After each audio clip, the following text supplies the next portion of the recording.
by poet theologian Janice Miracatani, poet theologian in residence. We are so excited about this year-long promise and project with Live Memorial Church to bring more poetry, to bring more Writers Church, to bring more workshop opportunities and more readings of poetry into this community. And we're really excited that Ramona Laughing Brook Webb is our 2024 Janice Miracatani Poet Theologian in Residence. Let me give you a reminder.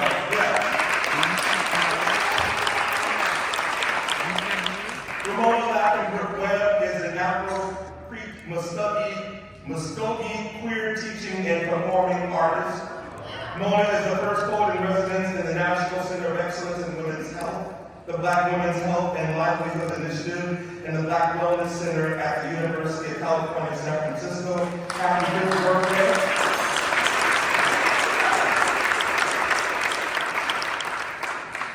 The work that they're doing at the Black Wellness Center is just amazing.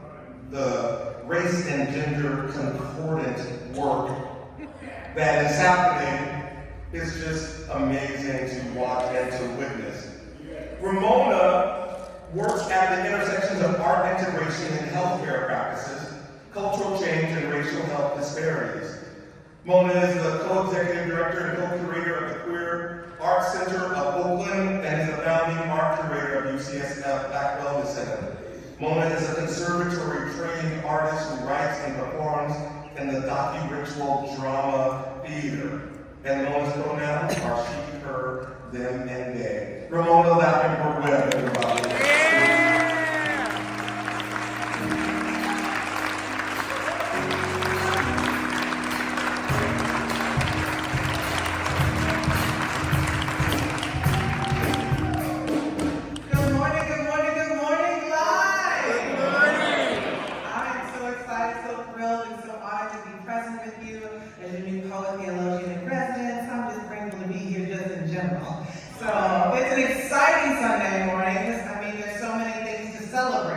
But first I'm going to start with the land acknowledgement.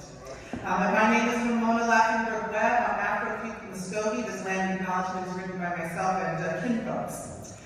As individuals seeking social justice, we recognize the importance of committing to the everyday work of deepening our understanding of the history and actions that have led each of us to exist on this land, North America. So we begin this powerful work with the land acknowledgement. We intentionally recognize and respect Indigenous people as the traditional stewards of this land and honor the enduring relationship that exists between Indigenous people and traditional Indigenous territories. We acknowledge the Ohlone people and all Indigenous peoples whose lands we sit and stand upon today. We acknowledge the overlapping histories of this region, including the continuing conditions of stolen Indigenous land and power, in addition to the ongoing violence produced by the legacy of racialized slavery and oppression. We also recognize that the institutions and industrial complexes with which we struggle within have been complicit in the erasure of history and continue to benefit from and perpetuate processes of colonization, broken treaties, colorism, racism, bi-homo, transphobia, misogyny, dispossession, and displacement. Let us take a moment to extend our deepest thanks, gratitude, and appreciation to our shared ancestors, present elders, and emerging elders. Let us reflect in silence and then be mindful of conducting our work using words, actions, and intentions that demonstrate the honor and appreciation we extend to the Ohlone people and all Indigenous peoples whose lands we sit and stand upon. And in honor of the traditional stewards of our lands, let us take a deep collective breath in silence together. 1, 2, 3, deep breath in.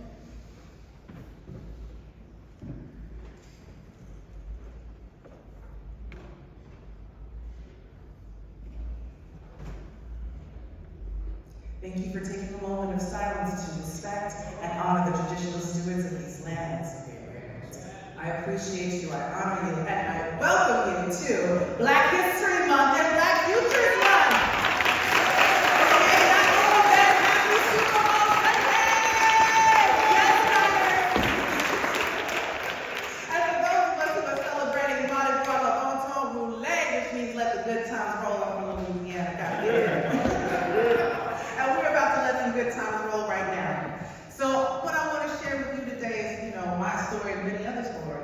which is about hope.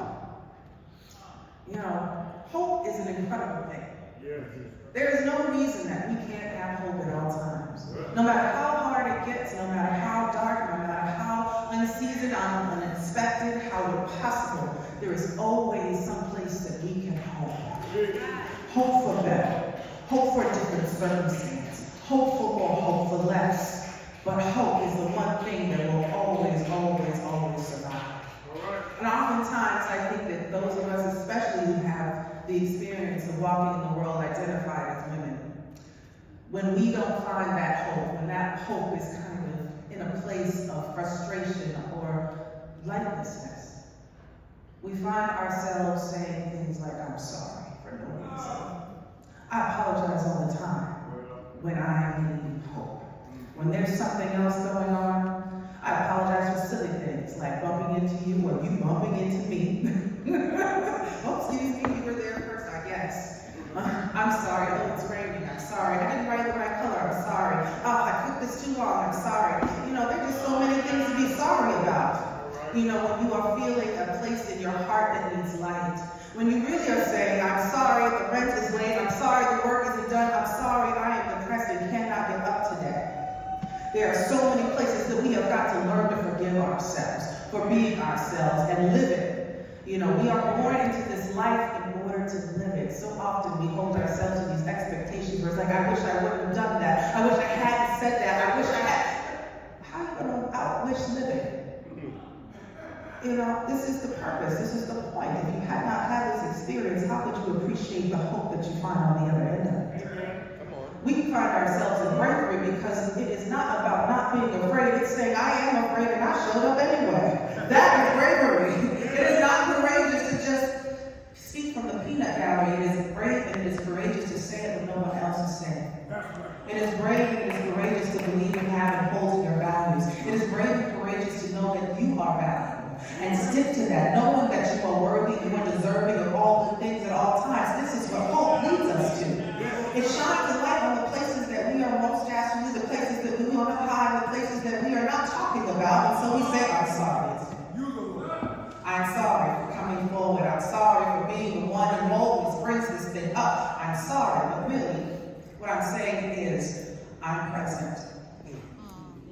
I'm looking for purpose. I'm healing right now. And I need you to see that. Because I see you and feel the need to apologize for not being ready. I feel the need to apologize for not having or knowing enough. I feel the need to apologize for not having been here before. So we send ourselves out in the world apologizing for being human beings or apologizing for our own humanity, when we should be celebrating the testimony that is our testament of life. We should be celebrating the authenticity of our voice is our own. And that is where that authenticity is born. It is born in light. It is born in healing. It is born in darkness. It is born out of experience. And it is born in prayer. Yes. And if we don't pray, we affirm. And if we don't affirm, we just be. And that be more than enough. We have to begin to remember to forgive ourselves unconditionally. That's right. That is the radical self-love. When we radically love ourselves, we radically forgive ourselves for being ourselves at all times, loving ourselves as ourselves and not apologizing for being who we are, for knowing what we know right now, but knowing that tomorrow we will know more, we will shine brighter, and we will be bigger. There is a reason for the season and these valley experiences, and so that we can get through, we can get over it, and then we can tell somebody else to how. So that someone else doesn't feel alone in it, or feel separated by it, because when we feel separate from spirit, when we feel separate from community, when we feel separate from the space, then we're standing outside our purpose. When we are standing in ourselves and knowing ourselves, standing in our purpose, there is no question, there is only joy, there is only inspiration, and that leads to inspiration for greater, for better, for knowing. So, instead of saying, I'm sorry, I say I'm present. Instead of saying, I'm sorry, I say I'm on purpose. Instead of saying, I'm sorry, I'm saying I'm ready. Instead of saying, I'm sorry, I'm saying we are here right now.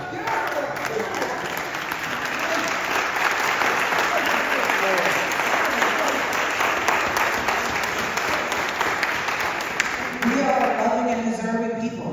We are born of a faith. We are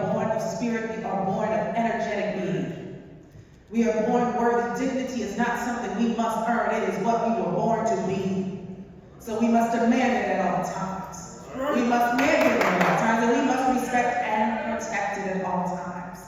This is where our safety comes from. And there is nothing that you have ever done or said that can keep you from it. That's right. There is nothing that you cannot be forgiven for. There is nothing that you have not learned in this life just yet that precludes you from purpose, that precludes you from hope. It belongs to us. We are born in it. We have to know that we are a meditation in practice. We have to know that we are a prayer in action. We have to know that there was a knowing before our knowing that predicted this moment and knew that you would be there to experience what you experienced so you could share it. We don't become the light that we want to heal the world by not doing or being. We become the light that we need to heal the world by doing and being. By going through, by finding courage, and by holding on to the bravery of our beingness. Knowing that we are standing in purpose every time we wake up and take a breath. You are making an impact. So, knowing that this is also a place of Black History Month and celebration. When we think about hope, and I think about my own legacy, there are a lot of people whose shoulders I stand on, a lot of ancestors whose shoulders I stand on, because of their hope, because of their belief in their faith in themselves, they persevered through unimaginable circumstances, unreal expectations, and created more than magic, but created a destiny that we get to live in right now, a legacy that we get to enjoy right now, and a way through. And so I want to offer up this poem. But first, let me start with the story. Lewis Howard Latimer invented the filament of the light bulb. He also designed the patent for Alexander Graham Bell for the telephone, and a myriad of other inventions. He was the only Black member of the Edison pioneers. And on his 77th birthday, 50 books of his poetry were published and given to friends and family members. I inherited my grandfather's copy, his namesake, as his great-great-niece. And so I'm going to share one of his poems written in the early 1900s, and then I'm going to respond with one of my poems here in the 21st century as his great. This poem is entitled, My Soul Will Be a Star. Also bears mentioning. It's the anniversary of my father's death. And this poem is also dedicated to him. So, My Soul Will Be a Star by Lewis Howard Latimer. When I die, my soul will be a star, set in the depths of heaven's boundless blue, and I will ever watch this earth afar and know the good, the tender, and the true.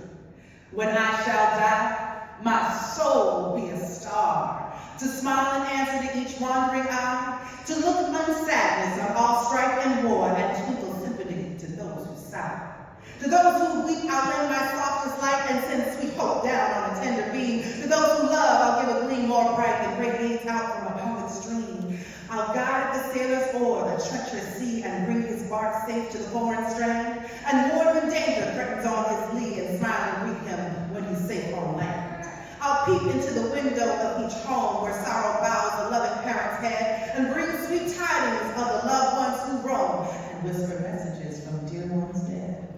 When I shall die, my soul will be a star, and I shall watch when the bright sun is gone, beaming most brightly when the days are far, and fade into the sunlight of the waking morn. When I shall die, my soul will be a star, to smile on earth through ages yet to come, to guide and comfort all the souls that are, and welcome others to their final home. Lewis Howard Latimer.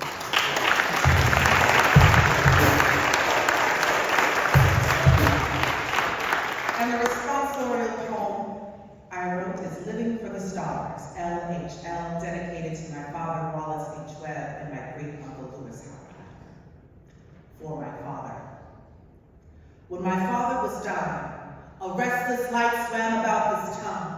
Soft glow of the soul swirling in a death rattle, alerting us to the newness on its way. The light at the end of the first darkness is birth. The light at the end of the last darkness is death. The light in my family is a generational gift. genius of the light, it is in my veins, my mother put it there. Fact. Lewis Howard Latimer invented the first permanent carbon filament of the light bulb, patent number 247097, on August 13, 1881. For years, the electric light bulb carried his initials, LHL, for Uncle Lewis. We descendants of the light hold it close, casted about the world, filling black hearts with pride. We are the light bearers, casting light into the unknown and unseen, clearing the way to a certain truth about the brilliance in blackness. It guides the hand of a poet unsung, a still guiding light.